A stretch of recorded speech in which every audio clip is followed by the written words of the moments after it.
মাত্র 85 টাকা থেকে শুরু করে আমাদের এখানে কিন্তু আপনি 200 টাকা পর্যন্ত মাল পেয়ে যাবেন। খুবই সুন্দর বাচ্চাদের, মানে এক কথায় বেবি ড্রেস, খুবই সুন্দর সুন্দর ড্রেস দেখুন, খুবই সুন্দর। মাত্র 85 টাকা থেকে শুরু। প্রতিটা মালের আপনার 3টা কালার এবং 3টা সাইজ আছে।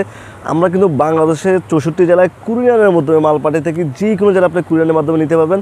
আর আমাদের ঠিকানাটা হলো ঢাকা সদরঘাট, লেডিস মার্কেট, 5 নম্বর গলি, 281 নম্বর দোকান, মিনহাজ গার্মেন্টস। একদম শর্টকাট আপনি সদরঘাট এসে আমাকে স্ক্রিনে যে নাম্বারটা আছে ওই নাম্বার যোগাযোগ করলে আমাদের শোরুমে ডাইরেক্ট শোরুম থেকে ইনশাল্লাহ নিতে পারবেন, ঠিক আছে। কেউ যদি না আসতে পারেন, আমরা কিন্তু যে কোনো জেলায় কুরিয়ারের মধ্যে মাল পাঠিয়ে থাকি, আপনারা এভাবে নিতে পারবেন ইনশাল্লাহ। আর আমাদের প্রতিটা মালে আপনি যদি বিক্রি না করতে পারেন, অবশ্যই চেঞ্জ করে মাল নিতে পারবেন। আমরা কিন্তু বাংলাদেশের 64 জেলার চেঞ্জ যে থেকে যদি কেউ আসে, আমরা অবশ্যই তাদেরকে চেঞ্জ করে ইনশাল্লাহ মাল দিয়ে থাকি। যেটা আপনি বিক্রি করতে পারবেন সেটাই আমাদের কাছ থেকে নিতে পারবেন ইনশাল্লাহ, ঠিক আছে। এরকম নিত্য নতুন ভিডিও পেতে অবশ্যই আমাদের পেজটাকে ফলো দিয়ে এবং চ্যানেলটাকে সাবস্ক্রাইব করে আমাদের সাথেই থাকবেন। তাহলে নিত্য নতুন যেরকম আপডেট যে ডিজাইনগুলো সেগুলো আপনি ইনশাল্লাহ পেয়ে যাবেন ইনশাল্লাহ। সবাই ভালো থাকবেন, সুস্থ থাকবেন। নেক্সট আরেকটা লেসের মধ্যে ইনশাল্লাহ আরেকটা ভিডিওর মধ্যে দেখা হবে। আল্লাহ হাফেজ।